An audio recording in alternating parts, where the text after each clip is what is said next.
हमारे शंभू राजे हीरा हैं, हीरा। हीरा है या कांच का टुकड़ा, ये समय पे पता चलेगा सबको। शंभू राजे, हीरा हो या कांच का टुकड़ा, निगलने की कोशिश मत कीजिए, जान जा सकती है आपकी। हमें बस इतना मालूम था कि कोई खास आदमी किले पर आने वाला है। खास आदमी? जी हाँ, और आजकल खास आदमी तो किसी को भी बोलते हैं, इसीलिए हम भी थोड़े से असावधान हो गए। अब आप ही देख लीजिए, अगर आपके नाम का जिक्र इस खलीते में होता तो हम सबको छोड़ छाड़ कर आपसे मिलने आ जाते। हमारे नाम का जिक्र नहीं है? खलीते पर दस्तूर प्रबंधकों के हैं और हम खास आदमी।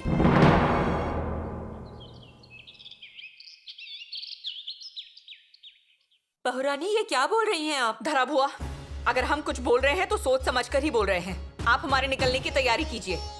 लेकिन आप सिर्फ अपने बारे में सोच रही हैं, छोटे बच्चे के बारे में कौन सोचेगा? हम सोच भी रहे हैं और कर भी रहे हैं। अजी, पर ये नन्हा बच्चा है, इतने दूर तक का सफर कर सकेंगे क्या? सहन होगा क्या इन्हें? अगर आज इसने ये सहन नहीं किया तो इसे आगे ये सहन करना होगा। लेकिन ऐसा क्या हो गया है जो आप इतनी जल्दी में जा रही हैं? धरा बुआ, अभी हमारे पास इन सब बातों का वक्त नहीं है। आप तैयारी कीजिए, जितना हाथ में आ जाएगा, जितने की हमें जरूरत होगी उतना सामान हमें दे दीजिए, बाकी बाद में देखेंगे। बहुरानी, बहुरानी, आप अपने मन का कर रही हैं। युवराज नहीं है यहाँ, रानो जी भी नहीं है। कम से कम आपके मायके में किसी को बताइए। धरा बुआ, हमसे बातें मत कीजिए, हमारे निकलने की तैयारी कीजिए। युवरागी सुनिए, आने जाने के भी कुछ रीति रिवाज होते हैं। धरा बुआ, अगर हम रीति रिवाजों में उलझे रह गए तो आगे वो हो जाएगा जो नहीं होना चाहिए, अघटित होगा। अघटित? ऐसा क्या अघटित होगा? आप हमसे बातें मत कीजिए, हमारे निकलने की तैयारी कीजिए। बहुरानी, अजीब, आपको क्या पता चला है? हाँ, क्या पता चला है आपको? बताइए तो हमें। हे भगवान, मेरा बच्चा सज्जनगढ़ पर गया है। युवराज कैसे है? युवराज ठीक है। इसलिए रानो जी भी जल्दबाजी में निकली। धरा बुआ, आप चिंता मत कीजिए, लेकिन हमारे निकलने की तैयारी कीजिए।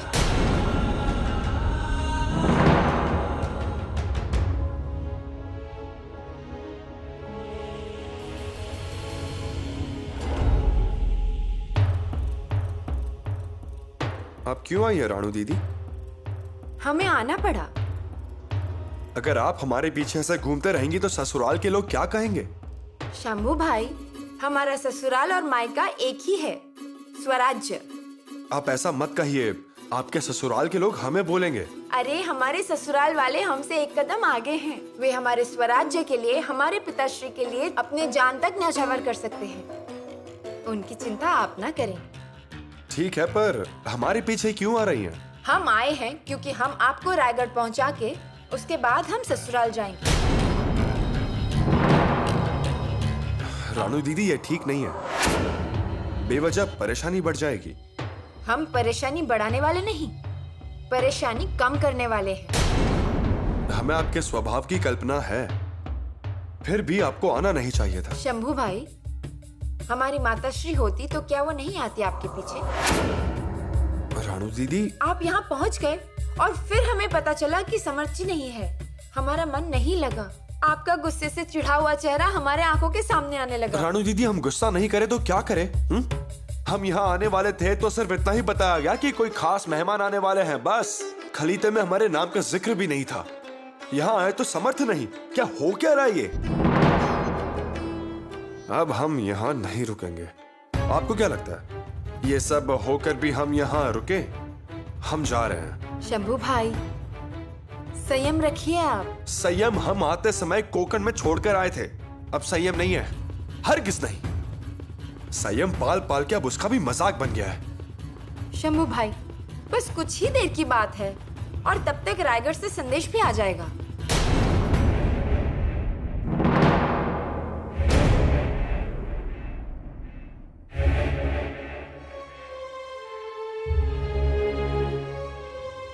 संदेश।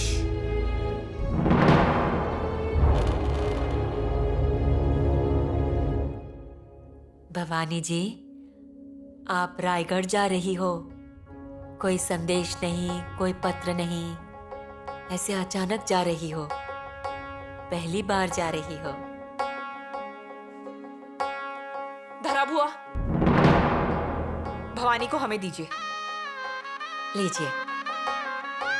हमारा घोड़ा तैयार करने को कहिए, हम निकल रहे हैं। घोड़ा? हाँ, हमारी सारी तैयारी हो चुकी है। बच्ची को ऐसे पीठ पर बांधकर? हमने कहा ना आपसे कि हम रायगढ़ जा रहे हैं। नहीं, हम ऐसे नहीं जाने देंगे। अब हमारा रास्ता कोई नहीं रोक सकता। आप हटिए। पर नन्हा बच्चा ऐसे पीठ पर बांधकर सांस नहीं ले पाएगी वो। सुनिए, हम आपके पैर पड़ते हैं, झोली फैलाते हैं, लेकिन ऐसा पागलपन ना कीजिए। धरा बुआ, पीछे हटिए। अब हम किसी की बात नहीं सुनेंगे। रायगढ़ जाना बहुत महत्वपूर्ण है। बहू रानी, हमने हाँ कहा ना। आपके रायगढ़ जाने की जिद हमने मानी है ना। पर ऐसे घोड़े पर बैठकर कुछ अघटित हो जाएगा। देखिए, आप रुकिए, आप खुद समझदार हैं। इस समय समझदारी काम नहीं आएगी। हमारे पास वक्त नहीं है, हम निकल रहे हैं। अरे फिर से वही बात। सुनिए धरा बुआ, आप पीछे हटिए। नहीं, हम पीछे नहीं हटेंगे, चाहे मेरी जान ले लो। देखिए, आपके घोड़े के पैर पहले मुझे कुचलेंगे और फिर रायगढ़ धरा पहुंचेंगे। बुआ, परिस्थिति बहुत कठिन है। लगता है हमें खुद ही घुड़सवारी करनी होगी। वो सब स्वीकार है हमें, पर बच्ची का भी सोचिए। मैंने पूरी तैयारी की है, देखिए। लेकिन हम इन सब को लेकर समय पर नहीं पहुंच पाएंगे, इसीलिए आप अपनी जिद को छोड़िए। नहीं छोड़ेंगे। हमारा आदेश है। आप सजा दे सकते हैं। धरा बुआ, आपको मेरी कसम है। धरा बुआ, हम पालकी को 2 गुना तेजी से भगाएंगे, बिना रोके। पालकी में आराम से जाएंगे, बच्चे को भी तकलीफ नहीं होगी। जहाँ 10 लोग चाहिए वहाँ 12 लेंगे, पर पालकी में ही जाएंगे और हम भी रहेंगे ना आपके साथ।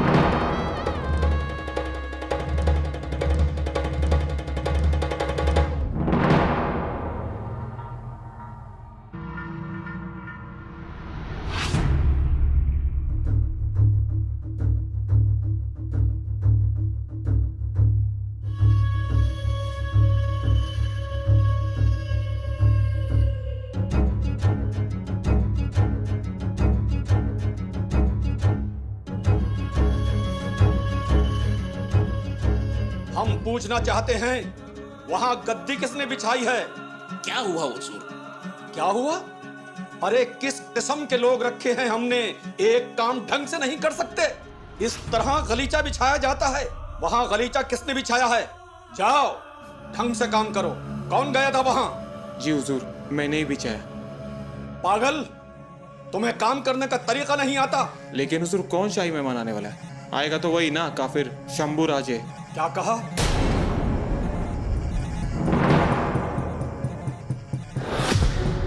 तुम नहीं जानते शंभू राजे की हमारे दिल में क्या कद्र है। अगर उसके खिलाफ कोई एक अल्फाज भी बोलता है तो हमारा खून खौल जाता है, समझे?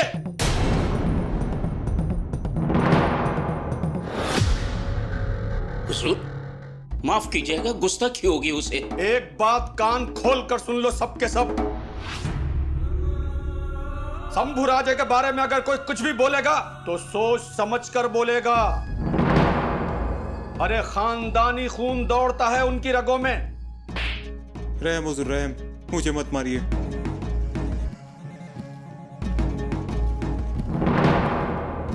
मुल्ला, बरसों इंतजार करने के बाद आज संभा ने हमारी दोस्ती को कबूल किया है। आज हम बेहद खुश हैं। अरे उसे कोई नहीं जानता, कोई नहीं समझता उसे। वो एक अनमोल रतन है, बेशकीमती हीरा है वो। ये बात तो सच है हुजूर, उन्हें कोई पहचान ही नहीं पाया। एक जाहिल अनपढ़ गंवार लोग उसे नहीं समझेंगे। अरे शंभू राजे ने हमारी दोस्ती कबूल करके हमें जो इज्जत बख्शी है, उसके हम तहे दिल से उसके शुक्रगुजार हैं, समझे? बिल्कुल बिल्कुल हुजूर। आगे से अगर शंभू राजे की किसी ने भी तौहीन की तो इस बार तो हमने माफ कर दिया है, लेकिन अगली बार हम नहीं, हमारी शमशीर इंसाफ करेगी। जाओ और ढंग से काम करो, कसूर माफ हो हुजूर।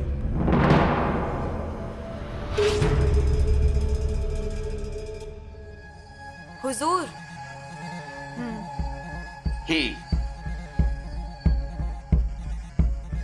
ये लो आपके अशरफिया।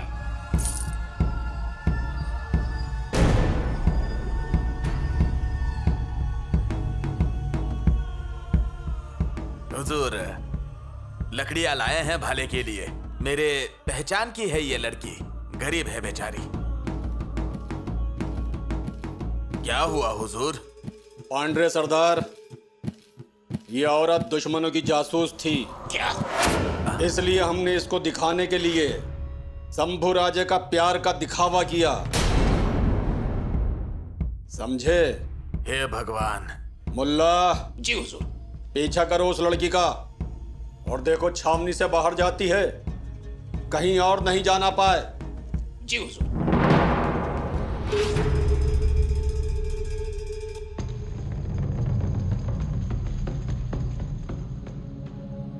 हमारे सुनने में जो आया है वो सच है क्या? क्या रानी जी? समर्थ गढ़ पर नहीं है, क्या ये सच है? हाँ, समर्थ सज्जन गढ़ पर नहीं है। तो फिर शंभू राजे को वहाँ भेजने का क्या अर्थ हुआ? बिना मतलब चक्कर लगाना पड़ा उन्हें। हमें भी वही समझ नहीं आ रहा, ये ऐसा हुआ क्यों? शंभू राजे गढ़ पर गए और समर्थ से उनकी मुलाकात नहीं हुई। शायद शंभू राजे गढ़ पर पहुंचने से पहले समर्थ परिक्रमा के लिए निकल गए होंगे। इस वजह से वो चिड़चिड़े रहते हैं। हम समझ सकते हैं। अब आप फौरन शंभू राजे को रायगढ़ बुला लीजिए महाराज। रानी जी, अब जब समर्थ को पता चलेगा कि शंभू राजे गढ़ पर आए हैं, फिर वो तत्काल गढ़ पर पहुंचेंगे और फिर वहां शंभू राजे नहीं होंगे तो समर्थ नाराज हो जाएंगे। पर उन्हें बाद में भी तो भेजा जा सकता है ना? इस सब में एक बात बहुत जरूरी है रानी जी, हमारा नियोजन आज तक कभी गलत नहीं हुआ, लेकिन इस बार जरूर गड़बड़ हुई है। गफलत? किसी ने जानबूझकर तो नहीं किया ना ऐसा? वैसी संभावना नहीं है, पर कहीं तो गड़बड़ जरूर है। महाराज, जो भी गड़बड़ हुई है उसे आप संभाल लेंगे, पर हमारी एक विनती है आपसे, शंभू राजे को रायगढ़ पर फौरन बुला लीजिए बस। ठीक है, हम आज ही सज्जनगढ़ घुड़सवार भेजकर शंभू राजे को बुलवा लेते हैं। रानी जी, हम भी कब से उत्सुक हैं, बेचैन हैं कि शंभू राजा से कब मिलेंगे। रानी जी, आप निश्चिंत रहिए। हम निश्चिंत ही रहेंगे। जब हमारा बेटा हमारे सामने आकर खड़ा होगा तभी।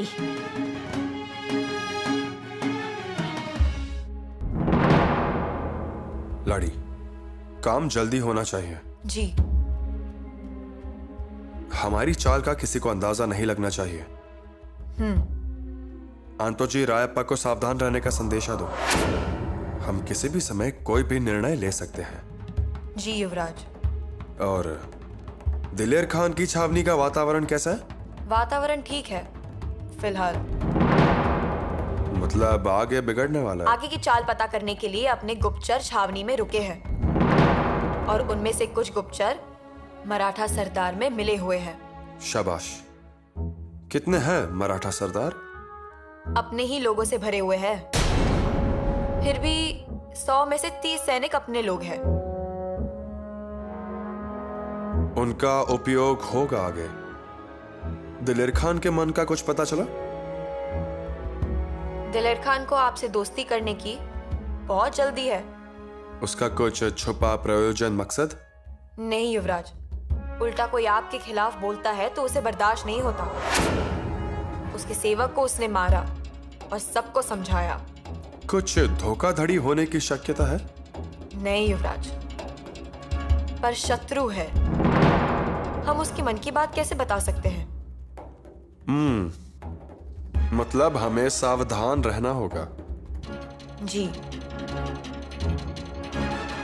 युवराज, माफ कीजिए, लेकिन आपका छावनी में जाना जरूरी है क्या?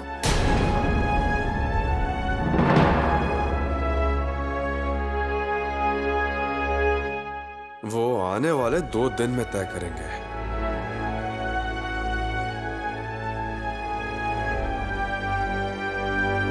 हुजूर, अजी छावनी में कहीं कहीं नए नए लोग दिख रहे हैं। अच्छा? हाँ, मुझे तो लगता है शंभू राजे के जासूस ही जांच पड़ताल करके वापस जा रहे हैं।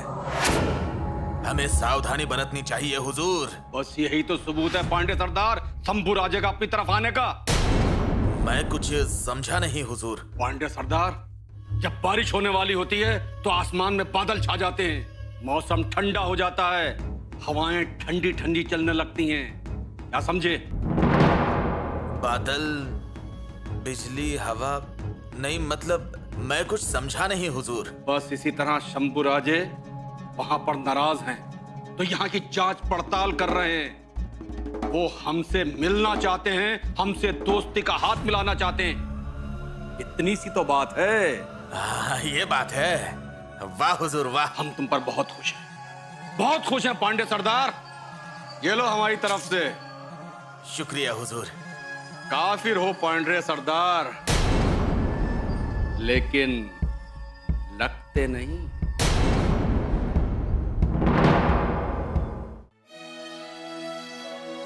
युवराज। दिवाकर स्वामी, हम निकल रहे हैं। बात मानिए, जल्दबाजी मत कीजिए, कुछ दिन और रुकिए। हमें गुरुदेव का संदेश मिल जाएगा। मेरी बात मानिए। अब आग्रह ना करें। हम आग्रह इसलिए कर रहे हैं क्योंकि शायद समर्थ गुरुदेव किसी भी वक्त किले पर आ सकते हैं। आप यहां आए हैं यह पता चलने के बाद वो नहीं रुकेंगे। जय जय रघुवीर समर्थ। हमें खुशी है कि समर्थ आएंगे, पर वो गए इसका दुख ज्यादा है। युवराज, गुरुदेव के विषय में आप अपने मन में कोई भी किंतु परंतु मत रखिएगा। वो आएंगे। गुरुदेव कहते हैं, ईश्वर से मिलने के लिए अपनों से दूरी भी सहनी पड़ती है, और हमें लगता है ये मिलाप होना ही चाहिए। दोस्ती करने का योग फिर कभी आ जाएगा। फिलहाल बहुत सारी चुनौतियां हैं। युवराज, यह आपका राजधर्म है, और राजधर्म चुनौतियों से भरा होता है। समझदारी, गलतफहमी, अफवाहों की लहरों पर वो झूलता रहता है। कभी हाथ से छूट के वो गिर जाता है। ये चलता ही रहता है युवराज। सत्य क्या है यह आपको जानना चाहिए। गुरुदेव कहते हैं, कोमल शब्द देना राम, अच्छे कर्म देना राम, समय की पहचान देना राम, चतुराई मुझे देना राम। ये चतुराई आपको मिले। शंभू भाई, समर्थ जी की वाणी बहुत अनमोल है ना? ऐसा लगता है सुनते ही रहे। जी हाँ, गुरुदेव के शब्दों से साक्षात प्रभु रामचंद्र का दर्शन होता रहता है। इसीलिए युवराज, मेरा आग्रह है, आप रुक जाइए। स्वामी जी, आपका आग्रह बहुत ही प्यारा है, लेकिन अब रुकना संभव नहीं है। सच में हम जा रहे हैं, ये आपको बता रहे हैं, यही बड़ी बात है। ठीक है, कोई बात नहीं, आप जाइए। जाने से पहले हमारी एक इच्छा पूरी करेंगे? जरूर। बात कोई बड़ी नहीं है और आपकी पसंदीदा भी है। बोलिए। हमें समर्थ गुरुदेव रचित एक असामान्य काव्य सुनाना है। कैसी कविता? किस पर लिखी हुई है? छत्रपति पर रचित काव्य है ये। पिताश्री पर कविता लिखी? जी हाँ। प्रतिभा के दिव्य चक्षुओं को शिव छत्रपति के विराट, उज्जवल, जुझारू गुणों का साक्षात्कार हुआ है, और राम हृदय अंतःकरण में जो खुशियों की बाढ़ आई है उसी से शब्द बने हैं और विश्व पटल पर उत्स्फूर्तता से उभरे हैं। निश्चय का महामेरु, बहुत जन के आधार, अखंड स्वराज्य का निर्धार, श्रीमंत योगी। वाह, पिताश्री के ऊपर कविता। शंभू भाई, हम सुनेंगे।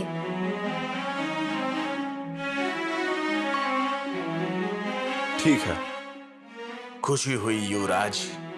इस समर्थ किले पर शिव छत्रपति की प्रशंसा के शब्द फिर से गूंजेंगे कल।